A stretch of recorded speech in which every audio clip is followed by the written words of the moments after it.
Hello, adventurers! My name is Kelly, and welcome to Get Lost, Find Adventure.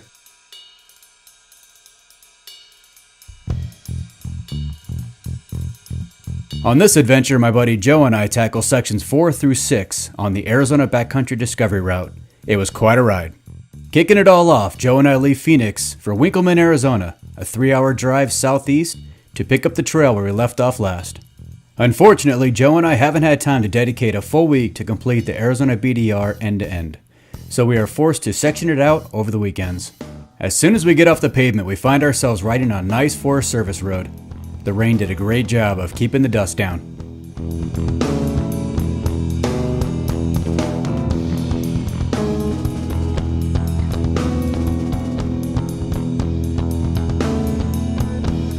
Within the first 30 minutes of hitting the dirt, we get lost. We turn back, find the turn we missed that points us north up into the mountains.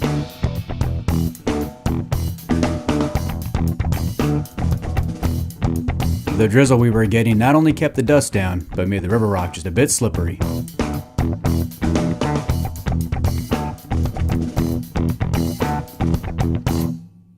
So slippery, in fact, I take my first fall of the trip on this climb.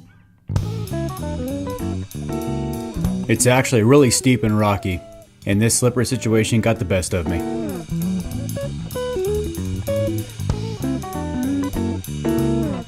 I pick myself up and continue to climb. A little gift at the top of the hill. This washout on the left is deep, and I didn't see how bad it was until I was right up on top of it. Luckily, I'm set up on the right side of the trail. I tell myself, don't look down in it. If you look down in it, you're going to end up in it. The landscape seemed to change after every hill crest. 1 minute we're riding on smooth red Martian sand, the next we're on rocky trail and big cottonwood trees.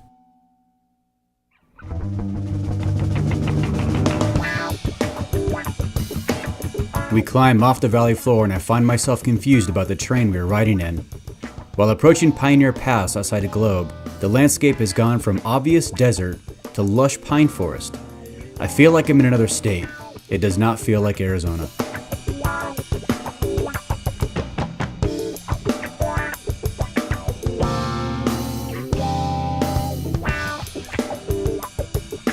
After Pioneer Pass, it was downhill through the forest, which finally gave way to the desert, all the way to Globe.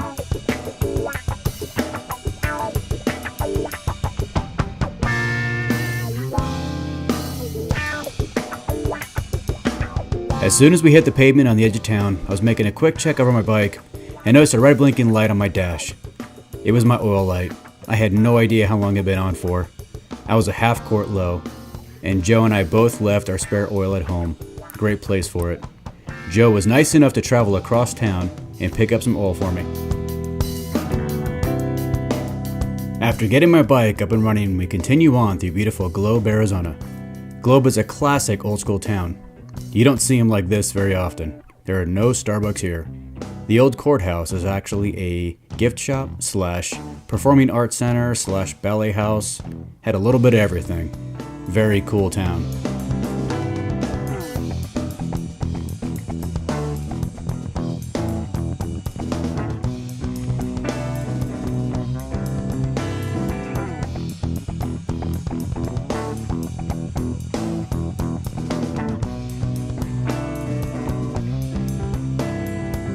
We continue north while losing light, crossing over the Salt River at the bottom of Roosevelt Lake, making our way back to the dirt. So I may not be the best adventure bike rider, but I do have one talent. Alright, Joe, say it again. What'd I do? You got the one match fire. Goddamn right I did. Rip roaring. Look at that thing. Thing of beauty. When we woke the next morning, everything was covered in dew, which is odd for Arizona. We had some breakfast and coffee. Well, Joe drank my coffee because he forgot his own.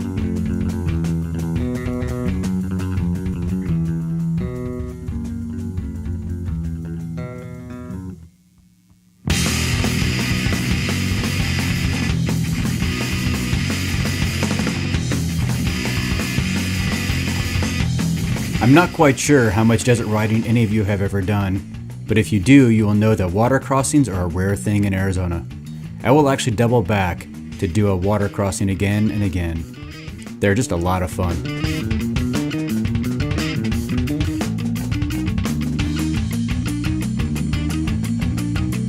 In Arizona, it seems like we have 3 types of water crossings.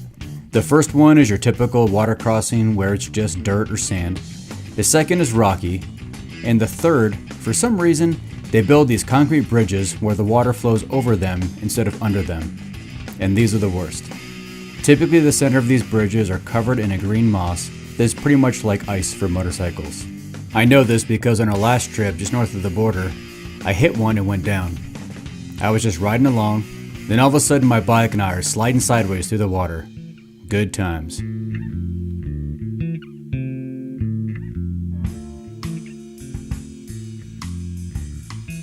The scenery in Arizona is absolutely breathtaking in the winter. In the summer, it will literally take away your breath. Luckily, we had great temperatures for this trip.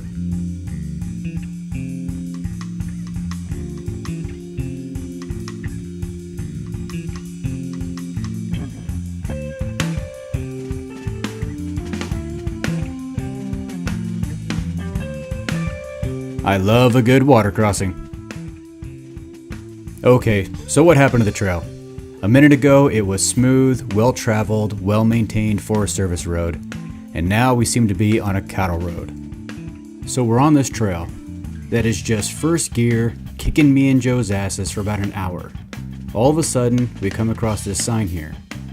This sign says, Tonto National Forest, Sierra Ancho Cliff Dwellings. We had no idea what that was. I later discovered that it was a very well preserved site that we should have checked out. Worth going back to see. So this is something you don't come across every day. A large boulder covering half the road. The trail was wide enough for Joe and I to get through easy. A side-by-side could squeeze through, but I don't think a Jeep's gonna get through that.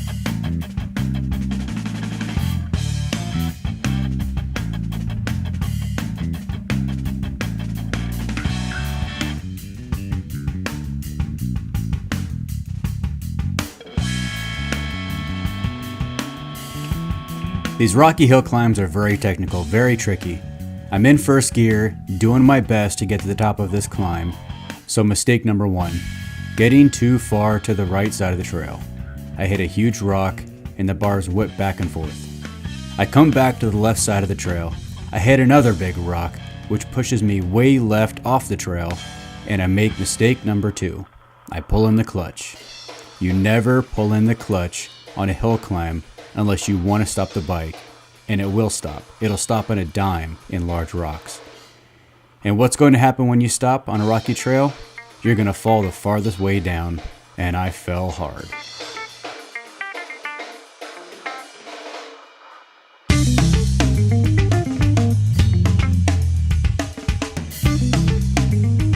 I typically look my bike over after a fall, and after a big fall, Joe and I both look my bike over, because 2 sets of eyes are better than 1. A lot can break during a fall.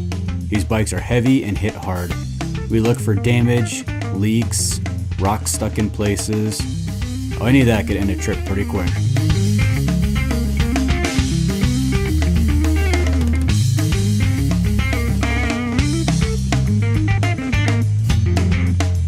Coming out of this ravine, the landscape changed drastically. The Coon Creek fire back in 2000 ravaged this area and destroyed thousands of acres of land. Fortunately, the cows didn't seem to mind. I don't think they liked us very much though.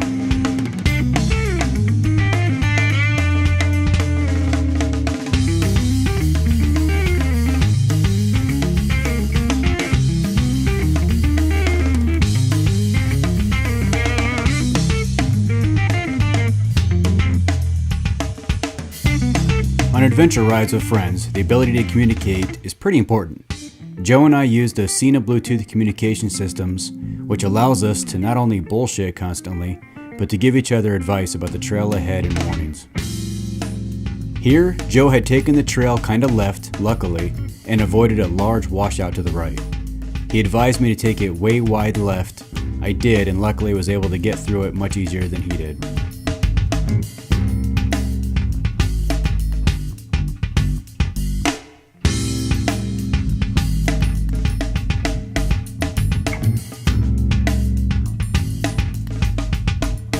That is a long drop off to the right. You can't stay too far left because you'll end up getting sucked back down to the right. You just have to kind of ride that line and just stick with it. The only thing more fun than riding next to a really steep edge is riding next to a really steep edge over pea gravel where the trail narrows to only a few feet wide and then slopes hard to the right.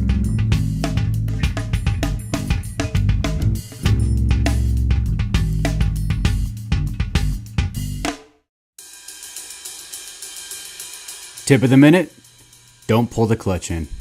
If you pull the clutch in again, you will fall.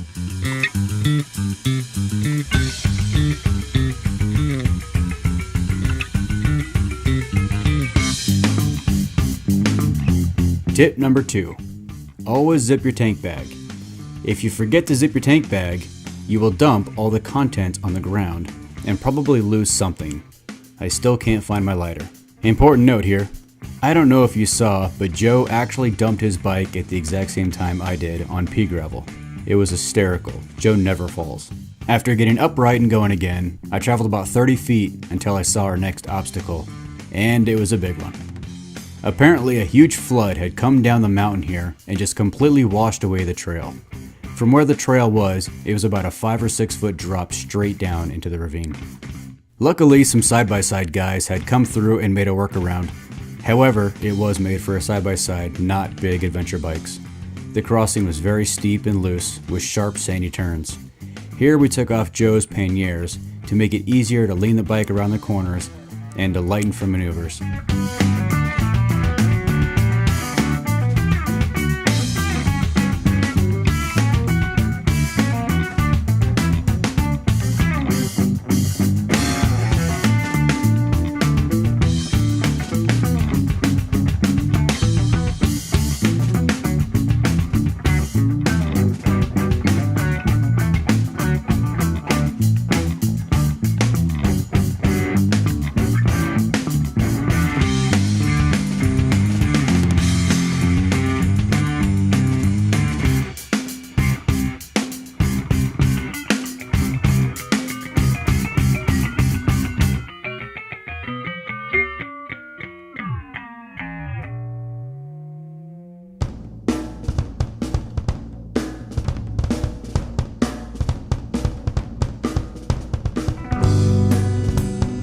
After trudging through that huge washout, I thought it would be smooth sailing.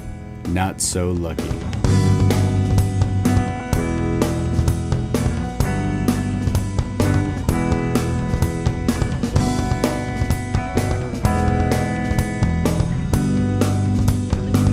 The trail, although rocky, seemed to have less and less ravine crossings, which is a good sign.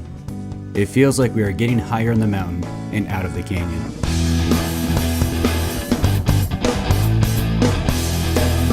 Water crossings are still fun, even when you're tired and hungry.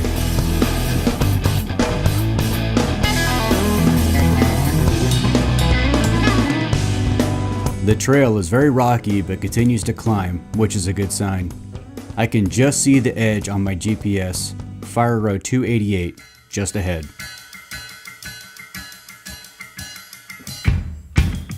Unfortunately, my GoPro battery is almost dead, and I'm too tired and hungry to notice.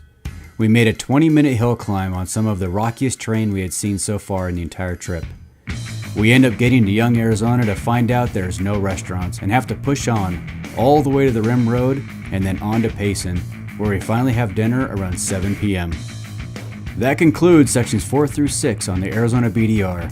Keep an eye out for sections 6 through 7, where Joe's son Aaron joins in the fun.